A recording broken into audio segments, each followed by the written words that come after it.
पूजनीय संत समाज, आदरणीय विद्वज्जन, देवियों और देवताओं, मैं तो द्विवेदी जी के विचार सुनते रहना चाहता था। वह और बोलते। मैंने शुरू में कहा था कि आप आधा घंटा से कम न कहिएगा, नहीं तो और कम में बंद कर देते। उनके विचार सुनने में मुझे आनंद आ रहा था। द्विवेदी जी दर्शन विभाग के अध्यक्ष रहे, विद्वान रहे, समर्थ विद्वान हैं। मतलब पढ़ाते थे, अब नहीं पढ़ाते हैं, सेवा मुक्ति हो गई, लेकिन विद्वान तो विद्वता कहीं गई नहीं है। और सबसे बड़ी बात है आपकी निर्मल प्रज्ञा। किसी बात को समझने की पूर्ण क्षमता और व्यक्त करने की क्षमता, और आपकी गंभीरता से भी विश्वविद्यालय के छात्र प्रभावित रहते थे। पारक सिद्धांत पर उन्होंने जो कुछ कहा,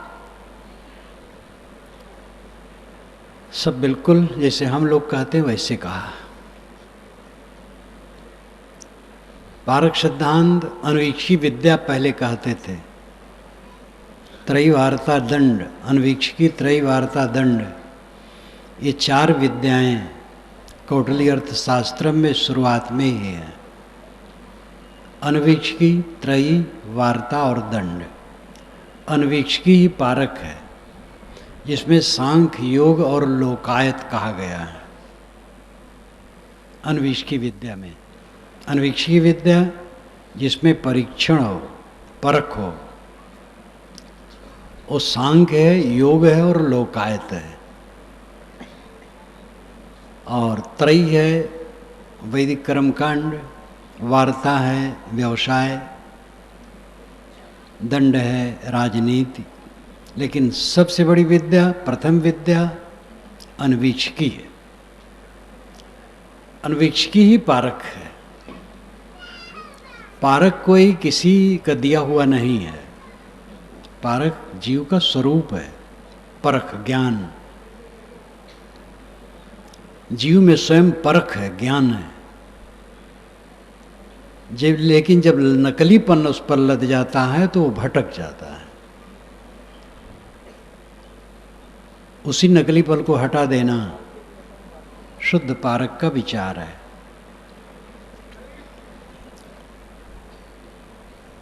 जगत कहीं से बना, किसी ने बनाया, क्यों बनाया?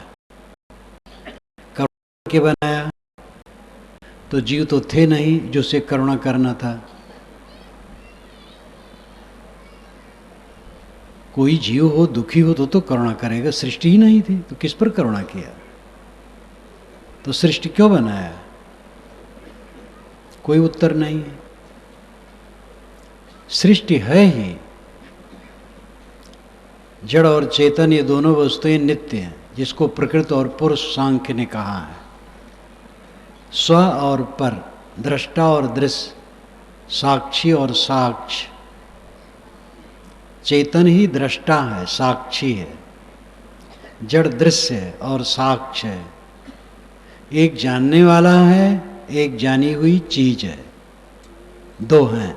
अध्ययन के विषय केवल दो हैं, स्व और पर। स्व आत्मा है और पर जड़ प्रकृति है। शब्द, स्पर्श, रूप, रस, गंध, ये पांच विषय हैं। और इन पांचों को जानने के लिए पांच ज्ञान इंद्रियां हैं, आंख, नाक, कान, जीभ, चाम। एक बात ये भी ध्यान दें, वैज्ञानिक 100 से अधिक तत्व मानते हैं। एक तत्व में एक विषय तो होना चाहिए, तो 100 से अधिक विषय होना चाहिए और 100 से अधिक इंद्रियां होना चाहिए उन्हें ग्रहण करने के लिए। लेकिन इंद्रियां कुल 5 हैं जानने की, आंख, नाक, कान, जीभ, चाम। और शब्द, स्पर्श, रूप, रसगंध, यही 5 विषय हैं। तो ये भी बात एक विचारणीय है। पारक सिद्धांत मानता है मिट्टी, पानी, आग, हवा, ये 4 तत्व हैं। आकाश शून्य है, उसमें कोई द्रव्य नहीं है, उसमें कोई गति नहीं है, इसलिए उसका कोई परिणाम नहीं है। और यही तथ्य है। पृथ्वी, जल, अग्नि, वायु, ये 4 तत्व हैं। विज्ञान 100 से अधिक तत्व मानते हुए भी ठोस, तरल, वायव्य, अतिवायव्य में वो विभाजित करता है। विज्ञान का अपना तरीका है, उसकी शैली है, वो अलग विषय है। हमें मोटा मोटी संसार को समझना है। संसार में सर्वत्र कारण कारज की व्यवस्था है, अचानक कुछ नहीं होता है। द्विवेदी जी ने कहा अगर ईश्वर है तो चमत्कार है,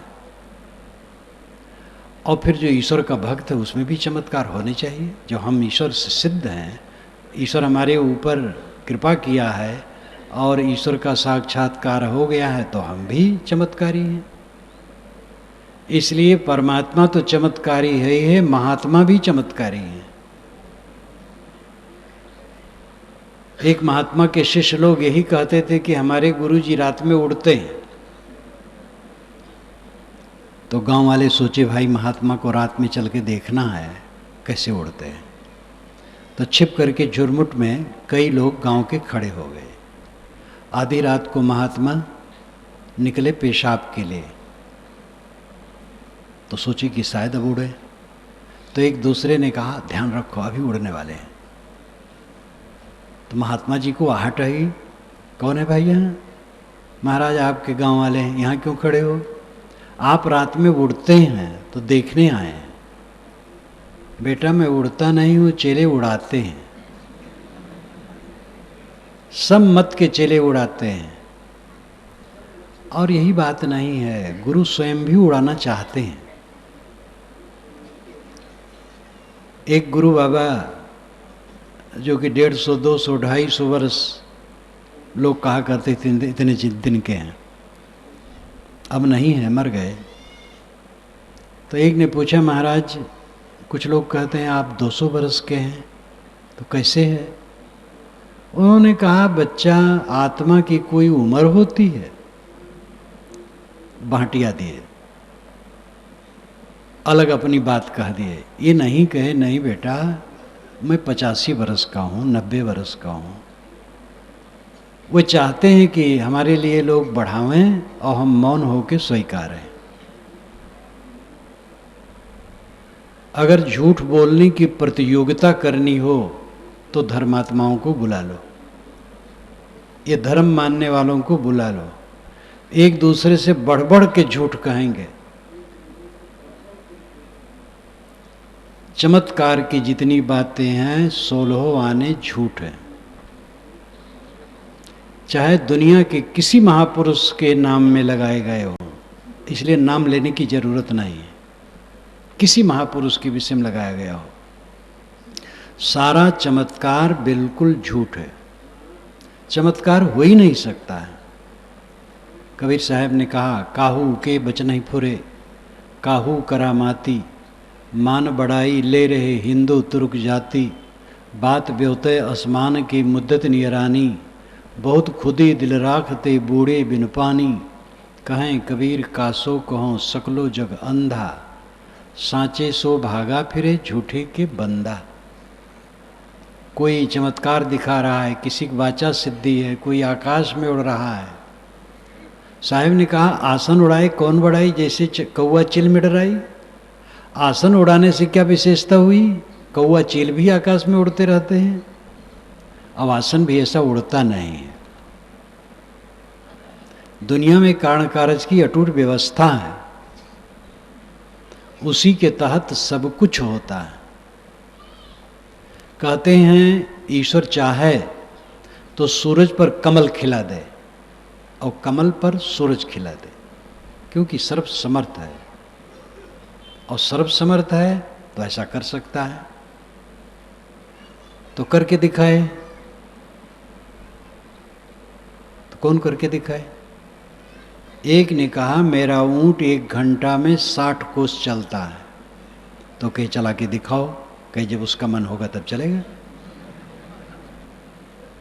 कभी चलता ही नहीं तो कैसे प्रमाण मिले? ईश्वर सूरज पर कमल खिला सकता है और कमल पर सूरज। ईश्वर से प्रार्थना करना चाहिए ये न करे, दुनिया से पाप ताप को खत्म कर दे। लोग चोरी न करें, व्यभिचार न करें, हत्या न करें, किसी निरपराध को मारे ना। लोग नमाज पढ़ते हैं और ऐसे लोग आते हैं कि वो भून करके चले जाते हैं। मंदिर में प्रार्थना कर रहे हैं, कुछ लोग आए उनको भून के चले गए। गत वर्ष में बॉम्बे में बम विस्फोट हुआ, ट्रेन में निरपराध लोग मारे गए। जो कुछ होता है दुनिया में आप ज़्यादा जानते हैं, क्योंकि अखबार पढ़ते हैं, टीवी देखते हैं। मैं इन दोनों से दूर हूँ। आप लोगों से जो समाचार छन के आता है जान लेता हूँ। इतनी आपाधापी, इतनी बेईमानी, बदमाशी, बलवान निर्बलों को चूसते हैं।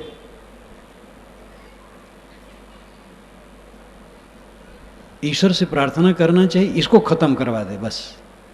सूरज पर कमल न खिलाए, कमल पर सूरज न खिलाए, दुनिया में पाप ताप न रह जाए। हमारे पूर्वजों की बड़ी शुभ कामना थी, इसलिए उन्होंने ऐसे ईश्वर की कल्पना की जो सर्वत्र है, सर्वज्ञ है, सर्वशक्तिमान है, सब जगह है और सब कुछ जानता है और कुछ भी कर सकता है, लेकिन बुरा नहीं करता, अच्छा करता है। ऐसे ईश्वर की कल्पना बहुत सुंदर है। ऐसी सुंदर कल्पना दुनिया में कुछ नहीं, लेकिन ऐसा है नहीं। ईश्वर बिना हाथ पैर के चलता है, ये कहते हैं। तो बिना मुंह के एक बार बोल दे, ये दुनिया के लोगों में एक हूं, तुम लोग आपस में झगड़ा मत करो, बोल क्यों नहीं देता? इसलिए जिस ढंग से हम ईश्वर की कल्पना करते हैं वैसा ईश्वर नहीं है। ईश्वर को हमने व्यक्ति बनाया है, कोप और करुणा करने वाला माना है। ईश्वर व्यक्ति नहीं है, वो कोप करुणा करने वाला नहीं है। ईश्वर विश्वव्यापी नियम है। ईश्वर कण कण में है, ये ठीक है, क्योंकि कण कण में नियम है। अपने नियमों से कंकर पत्थर अनेक कार्य पदार्थ बनते हैं और बिखरते हैं। सब जगह नियम है। हमारे मन में नियम है, पेट में नियम है, शरीर के अंग अंग में नियम है।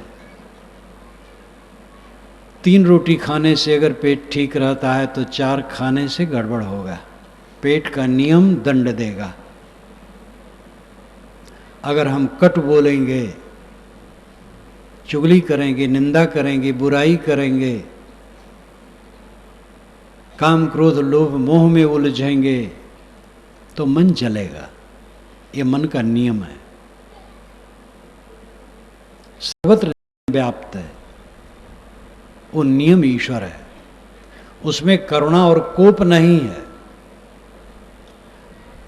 व्यक्ति, ईश्वर को व्यक्ति रूप में मान करके जिन्होंने मजहब चलाया, उन्होंने कहा केवल मेरा संप्रदाय सत्य का एकाधिकारी ठेकेदार है, दूसरे का नहीं।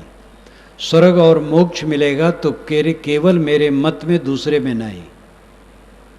और ईश्वर चुपचाप बैठा हो, बताता भी नहीं, भाई तुम ऐसा क्यों बकते हो, सब मेरे प्रिय हैं। क्योंकि वैसा ईश्वर हो तो बतावे। वो तो इन लोगों ने ऐसा ईश्वर इसलिए गढ़ा है कि हम सबके दादा बने रहें। ईश्वर है वो हमारे डिबिया में है, और हमारे मत को जो माने वही सच्चा ईश्वर मानने वाला है, और वही स्वर्ग जाएगा और मोक्ष होगा उसी का। यही धमा चौकड़ी सभी मतों में है। जो जो ईश्वर मानते हैं वो यही कहते हैं कि ईश्वर हमारे मत वालों का मोक्ष करेगा, दूसरे का नहीं। हमारे मत वालों को स्वर्ग देगा, दूसरे को नहीं। ये कितनी संकुचितता की बात है। स्वर्ग और मोक्ष देने की चीज है, वो तो अपना व्यक्तिगत विषय है।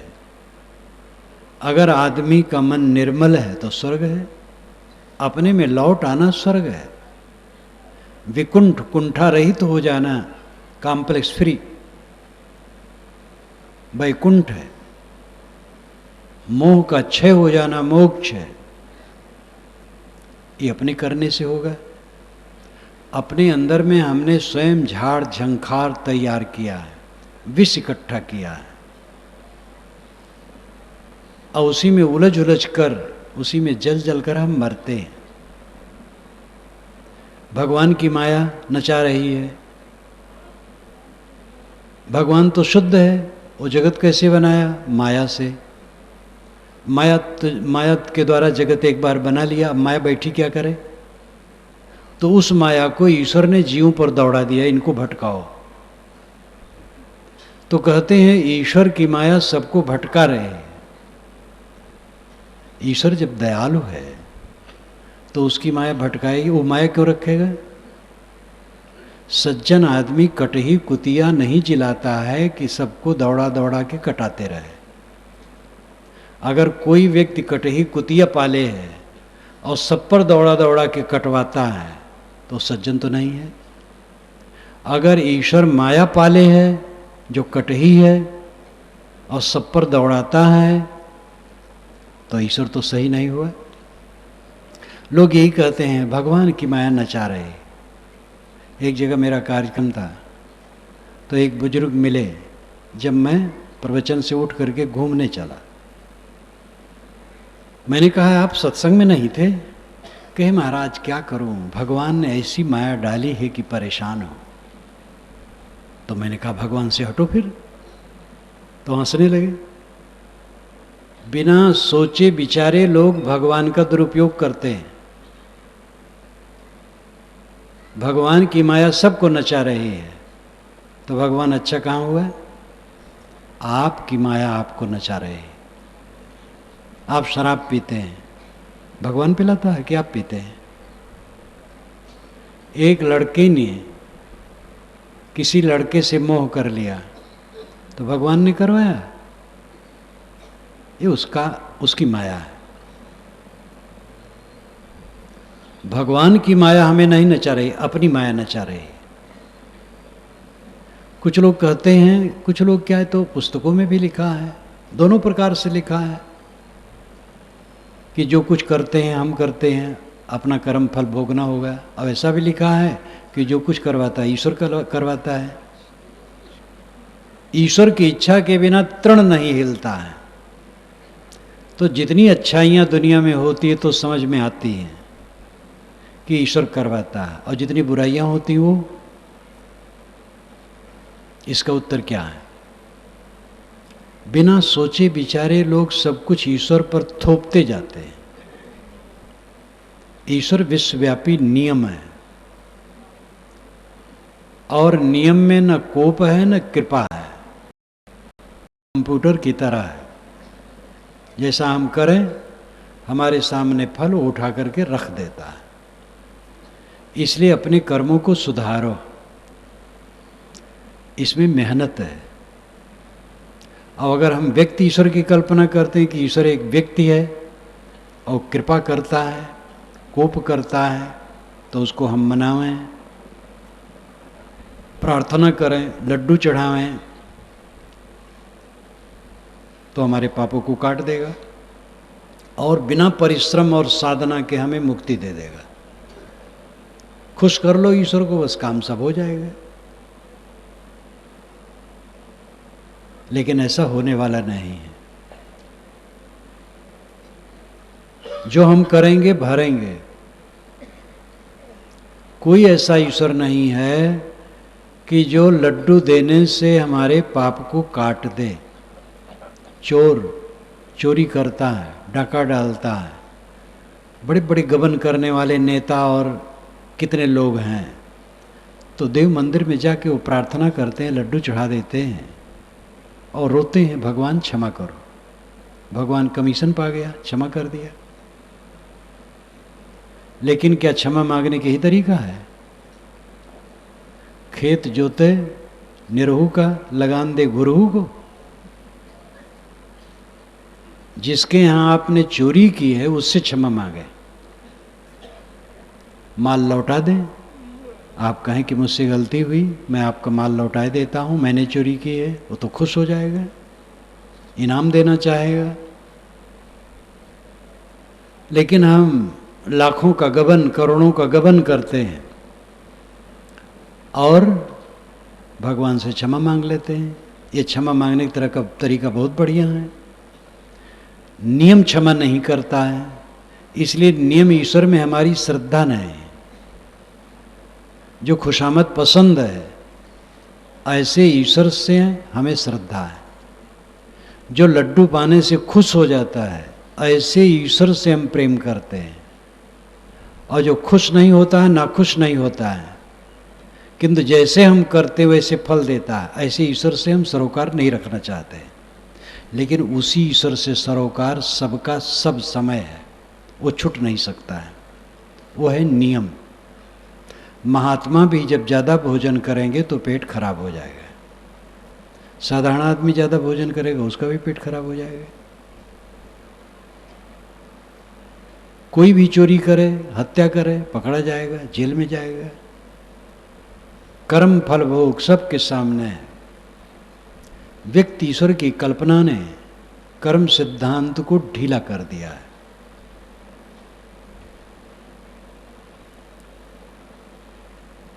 असंख्य जीव हैं, सबके कर्म फल भोग कौन देता है? व्यक्ति ईश्वर नहीं दे सकता है। एक किसान है, 1 एकड़ में वो गेहूं बोता है। अगर हर दाना को फोड़ फोड़ करके उसे अंकुरित करना पड़े तो नहीं कर पाएगा। लेकिन ऋतु,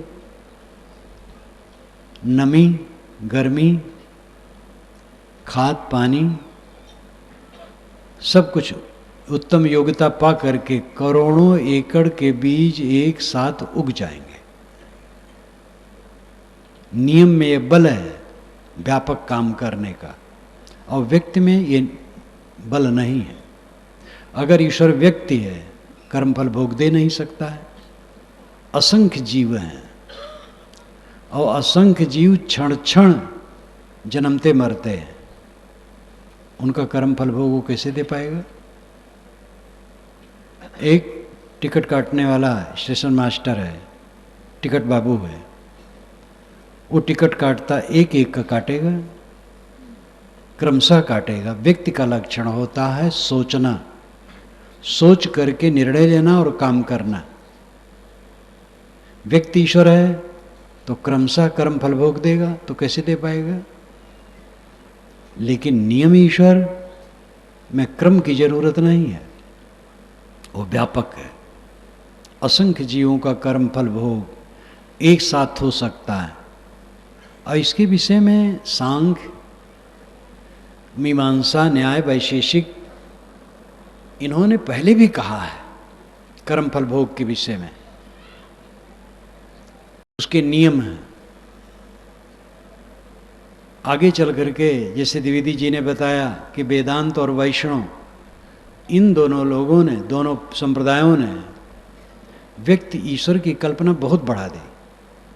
सांख्य, योग, न्याय, वैशेषिक इन पुराने शास्त्रों को पढ़ें, बड़ी धारदार बातें हैं। मीमांसा में कर्मकांड है, लेकिन जगत की अनादिता पर जो उसने प्रकाश डाला बड़ा अद्भुत है। उपनिषदों में कहीं भी अवतारवाद नहीं है, कहीं दैववाद नहीं है, कहीं जातिवाद नहीं है, कहीं सस्ते में काम करने की बात नहीं है कि चाहे जो पाप करो और भगवान का नाम लो कट जाएगा। जो करोगे सो भरोगे। कोई परमात्मा बाहर नहीं जो मिलना है, आत्मा परमात्मा है, ये उपनिषदों में कहा गया। उपनिषदों का चिंतन, शास्त्रों का चिंतन ठंडा हो गया और अस्थूल बातें बढ़ गई, कर्म सिद्धांत ढीला हो गया। महाभारत और 18 पुराण, इन 19 जिल्दों से अगर श्लोक छाटे जाएं तो 40,000 श्लोक ऐसे मिलेंगे जिसमें खूब सस्ते नुस्खे बताए गए हैं। जिस प्रयाग में आप बैठे हैं, यहाँ तो मुंडन करा लेने मात्र से मोक्ष है। काशी में जो जाए अपने पैर को कुचल ले, जिससे वहाँ से अलग न जाए, वहीं मर जाएगा तो मुक्त हो जाएगा। गंगा, नर्मदा, इतनी महिमा बढ़ाई गई, एकादशी की महिमा, तीर्थों की महिमा, महिमा महिमा में सच्चा धर्म नष्ट हो गया, कर्म सिद्धांत ढीला हो गया। आजकल ऐसे ऐसे गुरु हैं जिनके पास सुरक्षित मंत्र हैं। व्यभिचार कर्म अगर आपने किया तो ये मंत्र जपो, कट जाएगा वो पाप। अगर कोई चोरी करता तो इस मंत्र से कट जाएगा, हत्या का पाप इस मंत्र से कट जाएगा। कटे बैठे के कुछ नहीं। गुरु लोग भटकाते हैं और दुनिया के लोग तो चाहते हैं सस्ता नुस्खा, सस्ते में लाभ हो जाए, और होने वाला नहीं है। जो कर्म है वो फल देगा। विश्वव्यापी नियम को समझें। ईश्वर एक है, सर्वत्र परिपूर्ण है, कण कण में है, विभिन्न नहीं है। वो है नियम, सब जगह नियम है। नियम को पहचानें। वेदों में ऋत का वर्णन बारंबार आता है। ऋत नाम नियम। ऋत के 3 अर्थ हैं वेदों में। पहला अर्थ है कर्मकांड, यानी यज्ञ मंडप का जो विधि विधान है वो ऋत है। और दूसरा है प्राकृतिक नियम, तीसरा है नैतिक नियम। ये दोनों गंभीर हैं। यज्ञशाला का अपना नियम भी ऋत कहलाता है। शाणाचार्य ने अपने भाष्य में ऋत सदन को बारंबार यज्ञशाला ही का अर्थ कर डाला है। ऋत सदन ये पूरा विश्व है, ऋत का घर, नियमों का घर। कई बात तो हम देखते हैं कि वेदों में जो इतने पुरा काल में बने हैं, इतने धारदार हैं कि क्या पूछना। अब आज के लोग एकदम बकवास कर रहे हैं जो आधुनिक बनते हैं। देव भी प्रकृति के नियमों का उल्लंघन नहीं कर सकते, ये वेदों में आता है। पारख सत्य सब समय रहा है, परख करके मानना है सब समय रहा है। कबीर साहब की ये साखी जगत प्रसिद्ध है। साधु ऐसा चाहिए जैसा सूप सुभाए, सार सार को गए रहे थोथा दे उड़ाए। सूप का उदाहरण देते हैं। सूप स्वभाव बनो, फटक दो भूसी उड़ जाए, चावल रह जाए। वेद की ऋषि ने कहा है, सत्यमेव त्युतना पुनंतो यत्र धीरा मनसा वाचम कृत अत्रा सखाया सख्या न जानते भद्रईशाम लक्ष्मीर नेतादिवाच। चलनी से जैसे सत्तू छाना जाता है, वैसे विवेक से वाणी को छानो। वहीं मित्र मित्रता के भेद को जानते हैं और कल्याणकारी लक्ष्मी निवास करते हैं। कितने पुरा काल में यह कहा गया है। पारक पहले से था, सब समय है। कुछ 100 वर्षों के पूर्व कबीर साहब ने उसको अपने ढंग से उद्घाटित किया। और पारक कोई कबीर पंथ की चीज नहीं है, कोई संप्रदाय की चीज नहीं है, वो आत्मा की चीज है, जीव की चीज है। परख करके ग्रहण करना। हम भूल जाते हैं, महिमा में पड़ जाते हैं, शब्दों के जाल में पड़ जाते हैं। शब्दों का जाल इतना है कि हद है। धर्म की पोथियों में ऐसी ऐसी बातें लिखी गई हैं महिमा परक, जिसका ठिकाना नहीं। काढ़कर व्यवस्था से कोई संबंध नहीं है, विश्व के शाश्वत नियमों से कोई मतलब नहीं है, तर्क और बुद्धि और विवेक से कोई मतलब नहीं है। बस लिख दिया, हो गया। महात्मा नदी के पास पहुंचे। नदी का पानी तट से सट के चल रहा था। पक्षी अगर तट पर बैठा हो तो चोंच से पानी ले सकता है, इतना भर करके नदी चल रही थी। नदी की बाढ़ को देख करके महात्मा ने कहा, हट गंगिया, तो बीच में रास्ता खुल गया, पानी खड़ा हो गया दोनों तरफ, और एक सूखी सड़क बीच में बन गई, महात्मा निकल गए।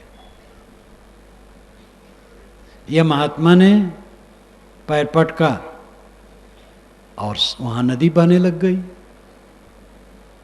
महात्मा ने बैल से वेद मंत्र बोलवा दिया। महात्मा दीवार को कहे, दीवार चल पड़ी। ऐसी उलझुल बातें। महात्मा, धर्मात्मा, परमात्मा के नाम पर इतना चलाया जाता है जिसे तर्क और विवेक और विश्व के नियमों से कोई मतलब नहीं। ऐसी को धर्म माना जाता है, और इसको जो न माने उसको नास्तिक कहा जाता है। ये सब उल्टा पलटा फैल गया है। विचारक बने, चिंतक बने। भूत प्रेत नाम की कोई चीज नहीं। प्रेत का मतलब जो चला गया।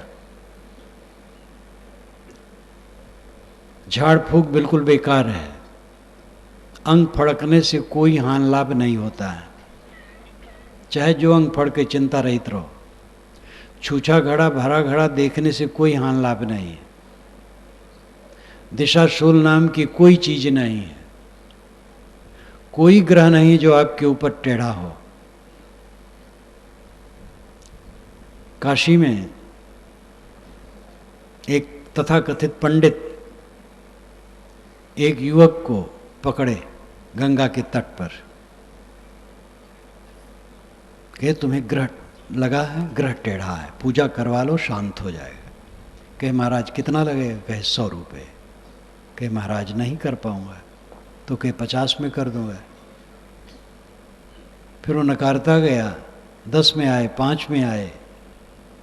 पंडित ने कहा यार तुम्हारे पास 1 रुपया है कि नहीं? उसने कहा महाराज 1 रुपया भी नहीं है। तब उन्होंने कहा तुम्हें ग्रह लगा भी नहीं। जिसके पास 1 रुपया भी ना हो ग्रह लग करके क्या करेगा? तो ग्रह तो उनको लगा नहीं था, ग्रह लगा था पंडित को। कुछ पाना चाहते थे। कबीर साहब कहीं वहीं खड़े थे। उन्होंने पंडित को पकड़ लिया। उन्होंने कहा मैं तो ही पूछो पंडित जना, हृदय ग्रहण लाग के खना। मैं तुमसे पूछता हूं कि तुम्हारे हृदय में ग्रहण किस क्षण लगता है? क्रोध, काम, द्वेष, ईर्षा, चिंता, उद्वेग, असंतोष, पीड़ा, ये ग्रहण है। ये कब कब लगता है? और कुछ नहीं बता पाए। तब उन्होंने कहा काहे कबीर इतनो नहीं जान? कौन शब्द गुरु लागा कान? इतनो नहीं जानते हो? तब गुरु बन करके क्या बताते हो? हृदय में चौपर खेल होत घट भीतर जन्म का पासा डारा। दम दम की कोई खबर न जाने, कोई कह न सके निर्वारा। ये कबीर साहब की पंक्तियां बीजक की हैं। जन्म के पासे पड़ रहे हैं। दम दम में, सांस सांस में, अंदर में क्या घटना घट रही है कोई खबर न जाने, किसी को ख्याल नहीं है। कोई कह न सके निर्वारा, कोई निर्वार नहीं कर रहा है। बाहर के ग्रह में पड़ा है। ग्रह कहते हैं जो पकड़ ले। ये आँख, नाक, कान, जीभ, चाम, मन, ये ग्रह हैं जो मनुष्य को पकड़ लिए और भटका रहे हैं। इनसे मुक्ति लो। आकाश में कोई ग्रह नहीं है जो आपको ऊपर चढ़ बैठे, और ग्रह टेढ़ा है तो पंडित जी की पूजा करने से वो शांत कैसे होगा? पंडित जी पूजा करके एक बल्ब को बुझा दें, स्विच ऑफ न करें तो नहीं बुझेगा। तो ग्रह कैसे शांत हो जाएगा पूजा करने से? पंडित, मुल्ला, पादरी, महात्मा जी, ज्ञानी जी, एक का दोष नहीं है। ब्राह्मण पंडित खाली दोषी है, कबीरपंथी पंडित भी दोषी है, और दूसरे दूसरे संप्रदाय वाले भी। जहां पर 2 नंबर का माल बिकता है वही दूषण है। चमत्कार 2 नंबर का माल है। किसी देवी देवता और ईश्वर को खुश करके सब कुछ पाने की इच्छा 2 नंबर का माल है। देवता अंदर में बैठा है, परमात्मा अंदर में बैठा है, खुदा अंदर में बैठा है। वो प्रसन्न होगा, तब सच्चा आनंद आएगा।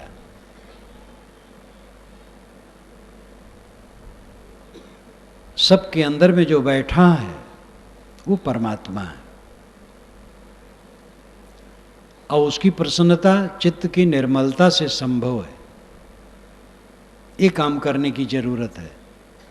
फिर प्रार्थना, नमाज, पूजा अपने अपने ढंग से कोई कुछ करे, बुरा नहीं।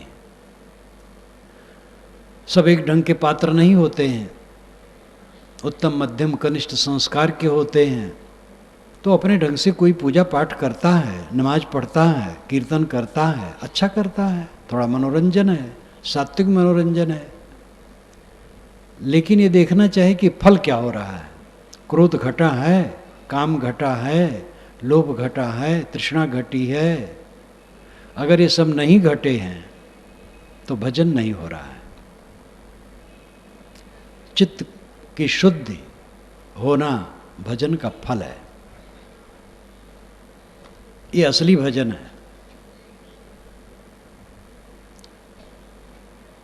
परमात्मा सबके अंदर में बैठा है। आत्मा परमात्मा है। एक आदि दैविक ईश्वर है, दूसरा आदि भौतिक ईश्वर, तीसरा आध्यात्मिक ईश्वर। ये तीन पर थोड़ा सा ध्यान दीजिएगा। आदि दैविक, आदि भौतिक, आध्यात्मिक। आदि कहते आधार को। भूत जिसके आधार हो वो आदि भौतिक ईश्वर है। भूत कहते हैं तत्व को, भूत कहते हैं देव का। आदि दैविक, देव जिसके आधार हो वो आदि दैविक ईश्वर है। देव कहते हैं जड़ शक्ति को, जड़ तत्व को। जड़ तत्व मिट्टी, पानी, आग, हवा, ये विश्व ब्रह्मांड, इसमें जो नियम है ये आदि दैविक ईश्वर है। पानी कैसे बरसता है? आदि दैविक ईश्वर से बरसता है, यानी प्राकृतिक शक्ति से बरसता है। पानी नहीं बरसता हो तो उसके लिए ना नमाज पढ़ने की ज़रूरत है, ना हवन करने की ज़रूरत है। नमाज से, हवन से पानी नहीं बरसेगा। पानी बरसने के प्रकृति के अपने नियम हैं। वो नियम जड़ हैं, उनमें ज्ञान नहीं है। योग्यता होगी तो बरसेगा, नहीं योग्यता होगी नहीं बरसेगा। आप अपना काम कीजिए, निर्भ्रांत होइए, तकलीफ में न पड़िए। भूचाल कैसे आता है? कोई ईश्वर भूचाल नहीं लाता है। भूचाल प्रकृति के नियमों से होता है। बादल बर्फ कैसे बनते हैं? 6 ऋतुओं का परिवर्तन कैसे होता है? आदि दैविक ईश्वर से होता है। आदि दैविक ईश्वर यानी जड़ प्रकृति के नियम, इसको समझना चाहिए। ये समझने का विषय है। आदि दैविक ईश्वर को, प्रकृति का नियम आदि दैविक ईश्वर है। देव यानी जड़ प्रकृति, उसके नियम ईश्वर है। ये समझने की चीज़ है। ठीक से समझ ले, निर्भ्रांत हो जाए। इसको समझ ले तो भूत प्रेत, जादू टोना, जंतर मंतर, झाड़ फूक, अनेक कल्पनाएं सब समाप्त हो जाए। देवता प्राणी तब दिखाई देंगे, वायव्य नहीं। ईश्वर घट घट में दिखाई देगा, आकाश में नहीं, शून्य में नहीं, अगोचर नहीं। आदिदैविक ईश्वर समझने योग्य है, वो प्रकृति का नियम है। दूसरा आदि भौतिक ईश्वर है। भूत नाम प्राणी। भूत बीते समय को भी कहते हैं, भूत काल्पनिक भूत प्रेत को भी कहते हैं, भूत सत्य को भी कहते हैं, तादात्म को भी भूत कहते हैं, ब्रह्मभूत, आत्मभूत। यहाँ भूत का अर्थ है प्राणी, देहधारी प्राणी। देहधारी प्राणियों का समूह आदि भौतिक ईश्वर है। जैसे ये बैठा है समाज, ये ईश्वर बैठा है, ये आदि भौतिक ईश्वर है।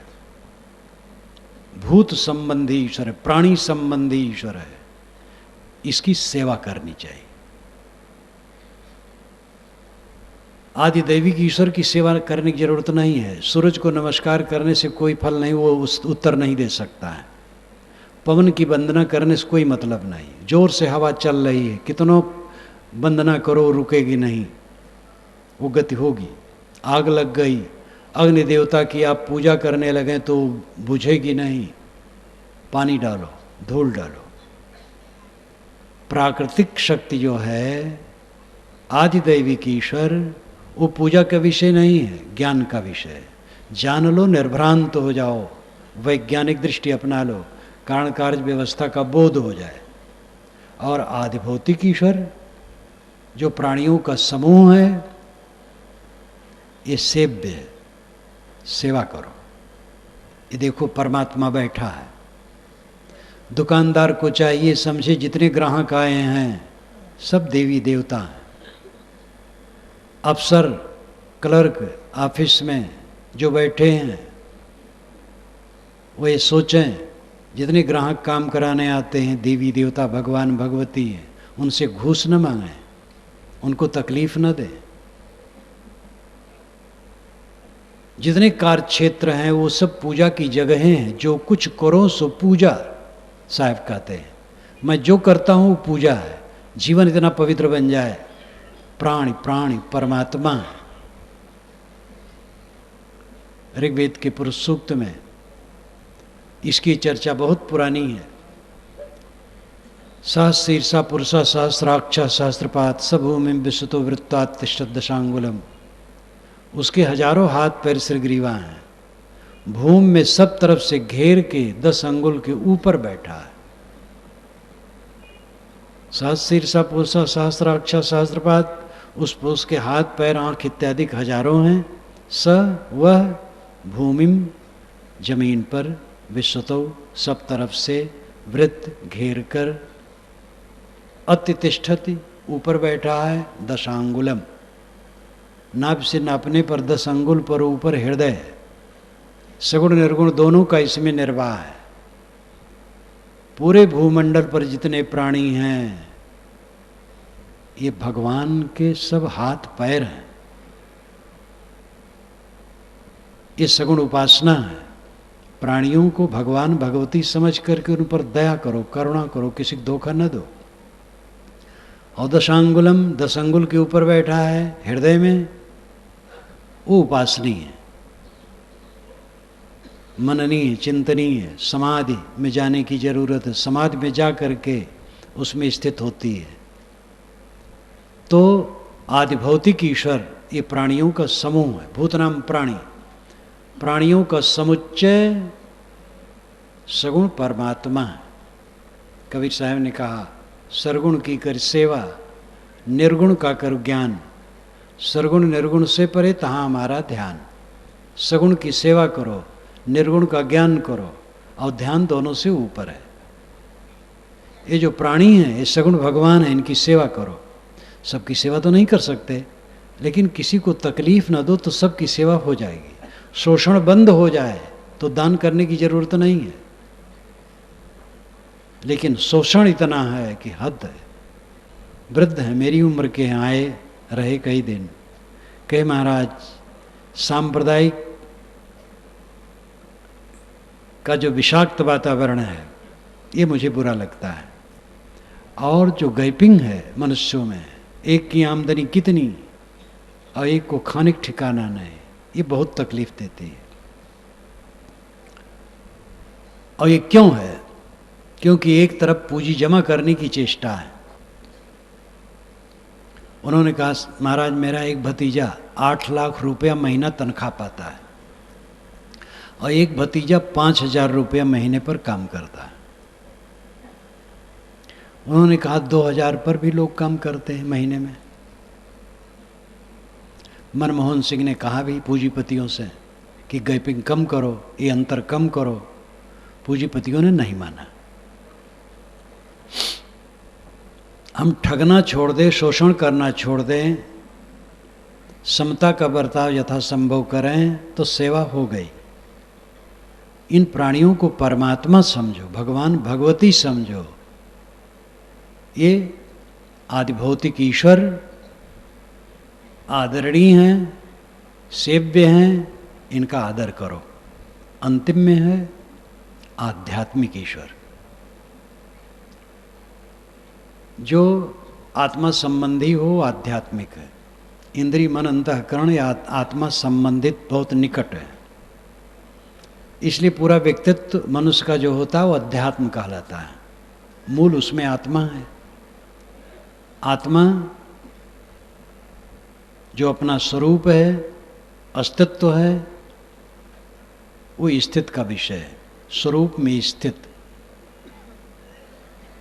आदिदैविक ईश्वर जानने योग्य है, आदि भौतिक ईश्वर सेवा योग्य है, और आध्यात्मिक ईश्वर उपासना योग्य है।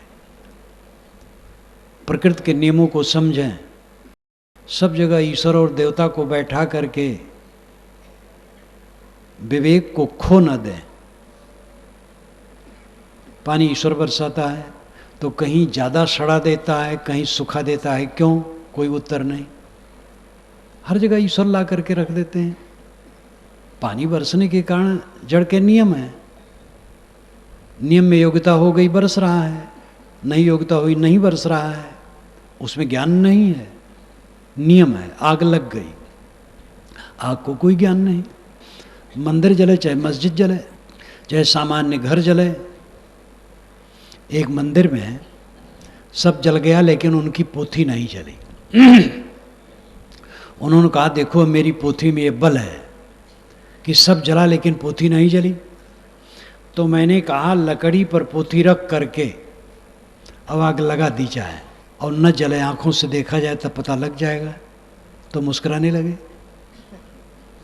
मतलब वो नहीं करना चाहते। एक मजार पर मैं गया तो मियाँ जी ने कहा कि जो अमुक पीर थे वह राजा के किला को ऐसे हाथ किए तो उलट गया। मैंने कहा ये कैसे हो जाएगा? कि बिल्कुल हो जाएगा, महात्मा कुछ कर सकते हैं। मुझे कहिए तो इस पेड़ को मैं यहाँ कर दूँ उंगली से। मैंने कहा कीजिए, तो कहे हाथ मिलाइए, तो मैंने हाथ मिला लिया। तो हंस करके कहते हैं फिर कभी। वो सोचे होंगे हम मुल्ला हैं और ये साधु आदमी मेरा हाथ नहीं छुएंगे, और हम लोग छुआछूत नहीं मानते हैं। एक मुस्लिम बच्चा मेरे पास साधु रूप में 18 बरस तक था, मेरा भोजन बनाता था। ब्राह्मणों के बीच में अयोध्या के पास मेरा आश्रम था, सभी ब्राह्मणों को मैंने डांट दिया था कि तुम ब्राह्मण ब्राह्मण करके मनुष्यता को खराब किए हो, छुआछूत की बात यहाँ नहीं करना। ब्राह्मण लोग उसका बनाए खाते थे। तो समझे होंगे हाथ नहीं मिलाएंगे, बस छुट्टी मिल जाएगी। मैंने झट से हाथ मिला लिया तो हंसने लगे, अच्छा फिर कभी। ये क्या लीला है। पंडित मुल्ला महात्मा ज्ञानी जी गुरु जी सब में किसी में फर्क नहीं है, पादरी में एक का दोष नहीं है। दोष है लोभ का, धार्मिक लोगों का छल कपट है, और इसी ने कर्म सिद्धांत को ठंडा किया है, इसी ने नैतिकता को नष्ट किया है। एक चमत्कार इधर, एक भोग विलास की भावना,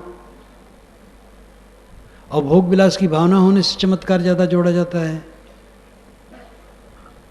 तो आदि दैविक ईश्वर यानी प्रकृति के नियमों को समझने की जरूरत है, और आदि भौतिक ईश्वर जो प्राणियों का समूह है, ये सेवनीय है, पूजनीय है, सत्कार योग्य है। राष्ट्रीय भावना की बड़ी बड़ाई की जाती है, लेकिन कितने राष्ट्रीय भावना की बात करने वाले फिर वर्ग की बात करेंगे। हमारा वर्ग भारतवर्ष एक राष्ट्र है, इसमें जितने लोग हैं सब भारतीय हैं। राष्ट्रीय भावना हो तो भारतवासी सब भाई भाई हैं, इसमें हिंदू मुसलमान क्या, ब्राह्मण शूद्र क्या। लेकिन राष्ट्रीय भावना का एक तरफ गीत गाएंगे और एक तरफ वर्गवाद उठाएंगे, ये राष्ट्रीय भावना का हतन है। राष्ट्र केवल जमीन नहीं है, ये मनुष्य राष्ट्र है। चंद्रलोक को कोई राष्ट्र कहता है क्योंकि वहाँ प्राणी नहीं है। ये मनुष्य और प्राणी राष्ट्र हैं।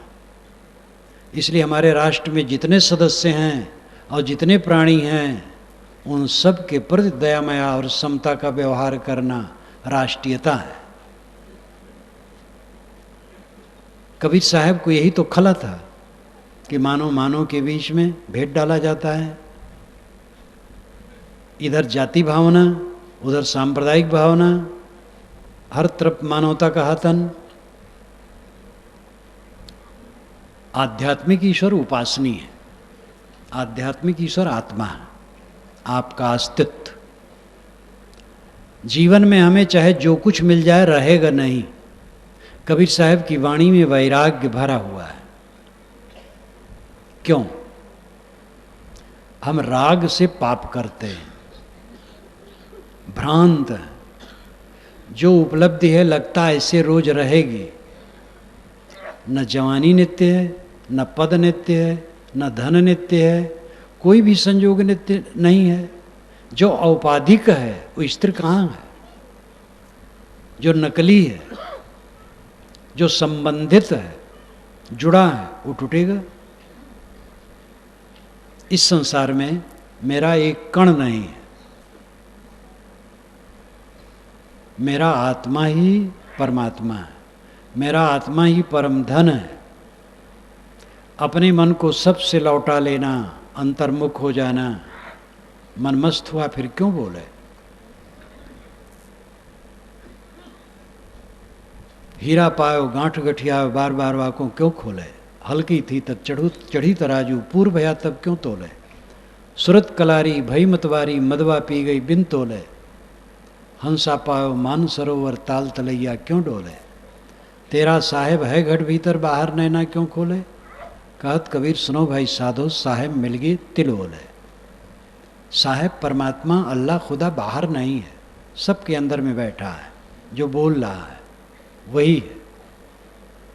आदमी अपने स्वरूप पर न ध्यान दे करके बाहर भटकता है।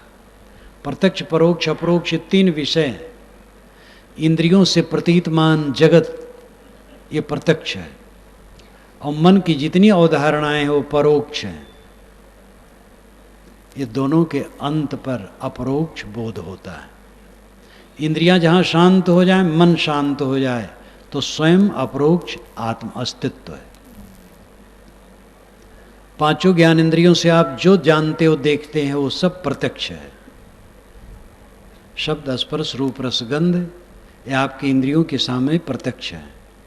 और परोक्ष क्या है? ईश्वर, देवता, लोक लोकांतर ये मन की अवधारणा है, ये परोक्ष है। अपरोक्ष स्वयं अपने आप है। ये अपने आप जो है, जो दृष्टा है, साक्षी है, बोलता है, वही असली परमात्मा है। हजारों वर्ष पूर्व सनत कुमार ने नारद को उपदेश करते हुए छांदोग्य उपनिषद में कहा, चश्म बंदो गोश बंदो लब्य बंद गर्नवीनी सर्रेह बर्मन बखन। आंखें बंद कर लो, कानों को बंद कर लो, ओठों को बंद कर लो, इतने पर सत्य के दर्शन न हो तो मेरा मजाक उड़ाना। ये सूफी संत कहते हैं, रूमी साहब। वही बात है, अपने को समेट लो। कबीर साहब कहते हैं, समझ बूझ जड़ हो रहे बल तज निर्बल होए, कहें कबीरता संत का पला न पकड़े कोय। समझ बूझ ले फिर जड़ हो जाए, अनाड़ी बन जाए, सब अहंकार छोड़ करके निर्मानी हो जाए। ऐसे व्यक्ति का कोई पल्ला पकड़ नहीं सकता। हमें तकलीफ क्यों होती? अहंकार के कारण। सारा अहंकार विलीन हो जाने पर दुख होने का कोई चांस नहीं है। सारे संकल्पों को छोड़ देने के बाद जो बच रहता है, संस्कृत में उसको शेष कहते हैं, अरबी में उसको बका कहते हैं। बात एक, बका बाकी, शेष बचा हुआ। सारे संकल्पों को छोड़ दिया तो कौन बचा? स्वयं आत्मा, आप स्वयं शेष रह गया। मन समाप्त हो गया, इंद्रियों का व्यापार शांत हुआ और मन शांत हुआ तो अपरोक्ष स्वयं रह गया। इंद्रियों से प्रतीतमान प्रत्यक्ष जगत है। मन की अवधारणाएं ये परोक्ष है। जब इंद्रिय और मन दोनों शांत हो गए तो अपरोक्ष आत्मा स्वयं शुद्ध बुद्ध है। ये कोई मत की बात नहीं है। इस्लाम का भगवान ये नहीं है, हिंदू का भगवान नहीं है, ईसाइयों का भगवान नहीं है, वैष्णव का भगवान नहीं है। ये प्राणिमात्र का भगवान है। सबका अपना आत्म अस्तित्व है। आप हैं, मैं हूँ, I think therefore I am, Descartes ने कहा था। इसकी क्रिया प्रतिक्रिया में सब प्रकार से भौतिकवादियों ने इस पर प्रहार किया था। अध्यात्मवादी खुश हुए थे। मैं सोचता हूँ इसलिए मैं हूँ, मेरा अस्तित्व है। जो मैं है, मैं दो है। एक मैं मन का है जो कटीला है, उसी में हम उलझे हैं। जो शुद्ध आत्मा, परनिष्ठित आत्मा है, वह मैं निर्विकार है। ये मन के मैं को छांट करके आत्मा के मैं में स्थित हो जाना परमात्मा की प्राप्ति है। परमात्मा कुछ मिलता नहीं, प्राप्त कुछ नहीं होता। प्राप्त होगा वो छूट जाएगा। मिली हुई वस्तु खो जाती है। एक नवयुवक ने एक बार मुझे एकांत क्षण में पूछा था, बहुत पुरानी घटना है, 40 वर्ष से भी पुरानी होगी। प्रवचन किया, प्रवचन करके शाम के टाइम में झुरमुट था कुछ दूरी पर, उसमें चला गया, ध्यान करने लगा। 22 वर्ष का एक सुंदर युवक खोजते खोजते वहाँ गया। जब गया तो आहट हुई। मैंने आंखें खोली, कैसे भैया, कैसे आए? वो बेताब होकर के कहा, महाराज परमात्मा कब मिलेगा? मैंने कहा बिछुड़ने की तारीख तुम बताओ तो मिलने की तारीख मैं बताऊं। तो ठग मारा खड़ा रह गया। मैंने कहा वो कभी बिछुड़ा नहीं है, इसलिए मिलने की बात नहीं है। विस्मृत है, अस्मृत में आना है। भूल गए, आपन पो आप ही बिसर्यो। जैसे स्वान कांच मंदिर में भरमित भूस मर्यो, ज्यों केहर निरक कूप जल प्रतिमा देख पर्यो, वैसे ही शिला दसनन आनी है, प्रकट मुठ स्वाद नहीं बिहुरे, घर घर रत रत फिर्यो, कहें कबीर नलनी के सोना तो ही कौने पकड़ो। ये बीजक का पद है।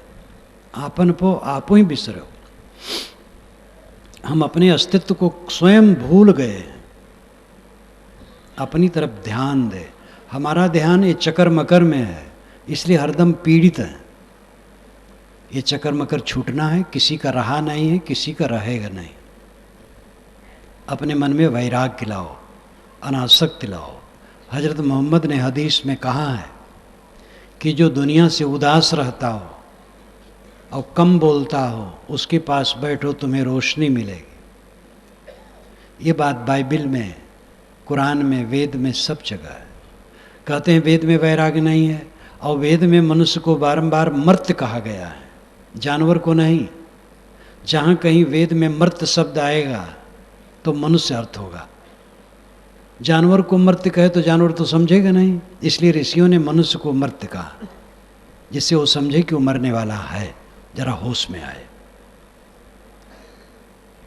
जहाँ पर हम बैठे हैं यहाँ हमारा कुछ है नहीं, विदेश में है। स्वदेश कौन है? आत्मा। जो हम आँखों से देखते हैं, कानों से सुनते हैं, जीभ से चखते हैं, चाम से छूते हैं, नाक से सूंघते हैं, मन से सोचते हैं, वो विदेश की चीज़ है।